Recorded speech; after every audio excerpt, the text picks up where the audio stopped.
Je pense qu'il y a un philosophe qui avait dit science sans conscience n'est qu'un de l'âme.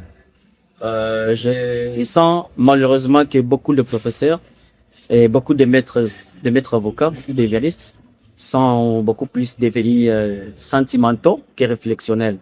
Pour moi, un juriste, un homme qui connaît le droit, peut tenir des propos pareils. Je doute même que le professeur sûrement il soit un juriste parce que on sait tous qu'en droit constitutionnel il y a une théorie qui interdit toute révision, tout changement de la prescription lorsque, n'est-ce pas, l'espace ou la totalité du territoire national n'est pas contrôlé par un gouvernement, par un seul gouvernement. Et je ne vais pas revenir sur ces aspects politiques.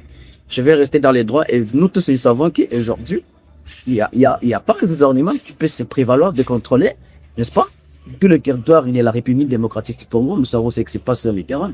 Et que donc, les propositions ou la déclaration du professeur Chulimbai, c'est une déclaration anti-juridique, c'est une déclaration anti-constitutionnelle, c'est une déclaration qui n'a pas vraiment le souci, n'est-ce pas, de la population.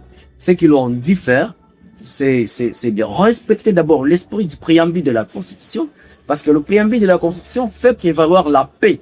Il aurait dit revenir sur la demande ou les plans de l'Assemblée, qui a toujours insisté sur la théorie d'un dialogue inclusif et national, en fait qu'un de ces dialogues découle la paix. Et après cette paix, on pourrait alors, n'est-ce pas, trouver toutes les autres réflexions. Mais aujourd'hui, vous dites qu'il n'y aura pas élection tant qu'il y a la guerre en RDC. C'est que vous maintenez la guerre pour qu'il n'y ait pas élection. C'est que la guerre est devenue votre alibi, la guerre est devenue votre stratégie pour que vous ne puissiez pas organiser les élections. Mais à parler de la guerre comme motif, ils sont en train de nous mentir. L'autre a parlé de moyens financiers. Pourtant, ni la guerre, ni les moyens financiers ne sont pas des motifs. Parce que, si vous vous rappelez bien, ils ont organisé les élections de 2023. Il y a certaines régions où il n'y avait pas d'élection. Il y a même des députés de 2018 qui continuent à représenter les régions là-bas. Je ne dis pas que cela se fasse à Bukavu, mais moi je vous dis seulement qu'ils ont organisé des élections en 2023 sans que cela soit fait dans des régions où il n'y avait pas le contrôle effectif de l'autorité du gouvernement central. Donc aujourd'hui, ils ne peuvent pas oser nous dire qu'ils ne vont pas organiser les élections à cause de la guerre.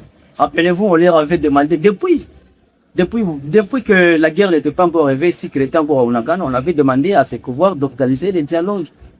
Vital Kamerhe a demandé des dialogues inclusifs et nationaux. Et si ces dialogues auraient été tenus, c'est depuis 2020, on n'en serait pas là. On serait en train de préparer les candidats, on serait en train de se préparer pour les élections.